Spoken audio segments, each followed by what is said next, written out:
Bonjour à toutes et à tous, nous sommes le mardi 30 décembre, bienvenue dans votre journal d'information de la mi-journée sur TV Vendée.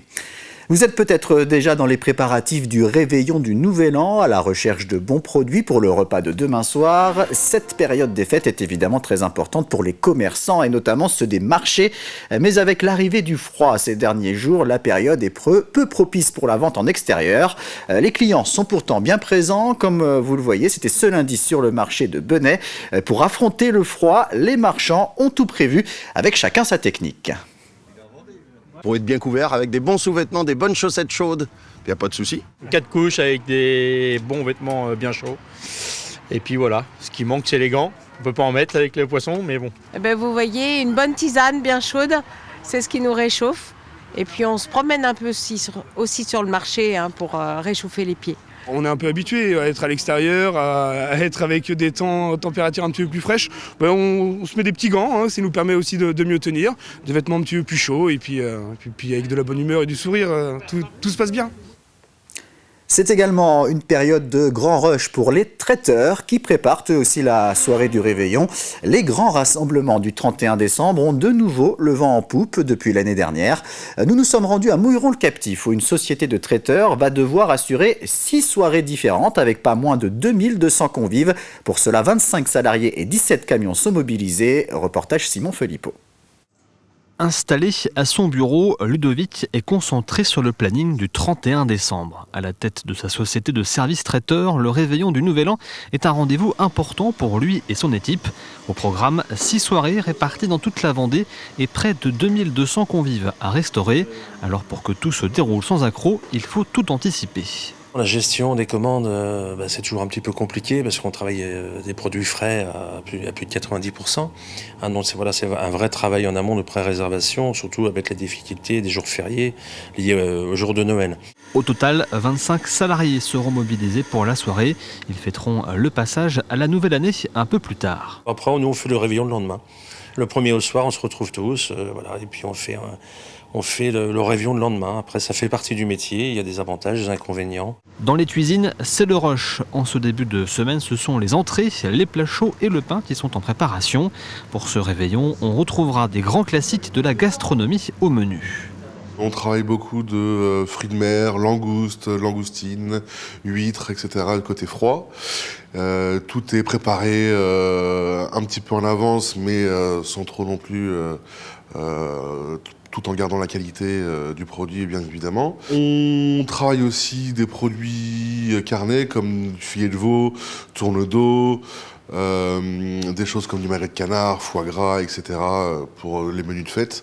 C'est des repas qui sont tout le temps un peu prisés. À côté des cuisines, le linge de table et les tenues des salariés sont nettoyés et préparés pendant qu'à l'extérieur, le chargement des véhicules a déjà commencé avec la vaisselle et le matériel.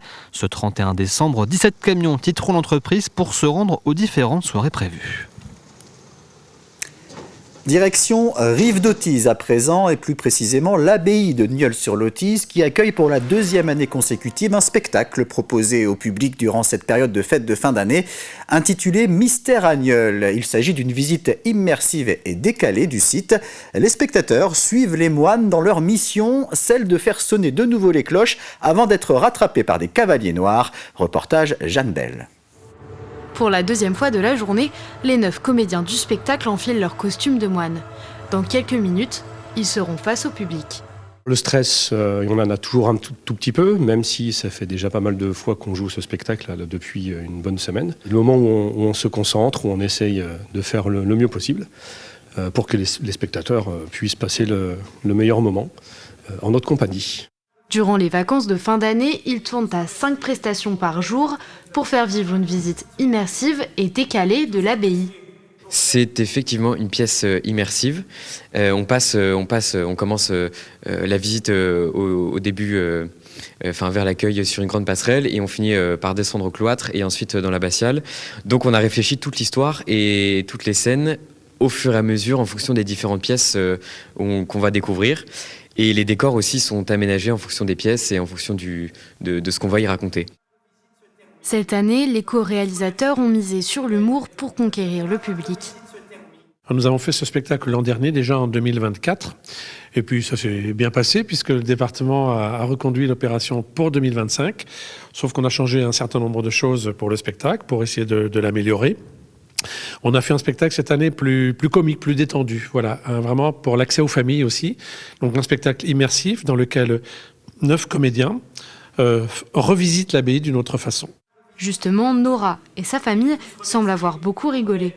Ils étaient très marrants, j'ai beaucoup aimé. C'était un spectacle où les cloches ne sonnaient plus et donc on devait retrouver les 4 clochettes pour réussir à faire sonner les cloches pour faire régner la paix. Les comédiens, eux, prennent 5 minutes de pause avant de remonter sur scène. Et on se rend maintenant à Malièvre, où depuis le 30 novembre et jusqu'au 11 janvier, un circuit de Noël, accessible gratuitement, est mis en place. Il permet d'effectuer une balade à pied de 3 km dans l'ambiance des fêtes, sur un parcours agrémenté de 10 mises en scène créées par 10 groupes d'habitants de la commune. Le départ s'effectue place des Tisserands. Il suffit ensuite de suivre les panneaux de direction. Une opération proposée pour la 3e année. Quand les enfants étaient petits, c'était dans la maison, ça prenait beaucoup de place. Quand il y avait un repas, c'était très compliqué. C'était juste pour faire une petite crèche dans la maison. Et puis, petit à petit, j'ai agrandi. Et là, comme on a eu l'opportunité de faire cette déco de Noël sur Malièvre, elle est mise en valeur, il y a plus de gens qui la voient, c'est quand même plus agréable. On est content qu'il y ait autant de gens qui viennent voir ce qu'on a fait, quoi. Parce qu'il y a plein de petits points sur la commune, donc ça fait un petit parcours qui est sympa à faire. Alors il y a du coup 3 ans, la première fois qu'on a lancé le projet, on était 3 autour de la table à s'être regroupés. On a dit waouh, ça va être dur, ça va être un peu compliqué. Lors de la deuxième réunion, on a été une trentaine de personnes. Pour finir, donc la première année, on était 40 bénévoles.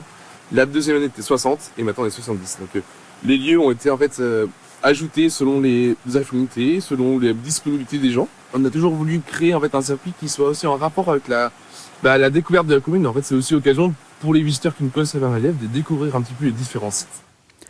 On termine avec un rapide coup d'œil sur la météo de ce mardi après-midi. Au programme alternance d'éclaircies et de passages nuageux. Les températures sont en légère hausse mais toujours fraîches de 5 à 6 degrés et le vent soufflera à 50 km/h. C'est la fin de cette édition. On se retrouve à 18h pour un nouveau point sur l'actualité. Très bonne journée sur TV Vendée.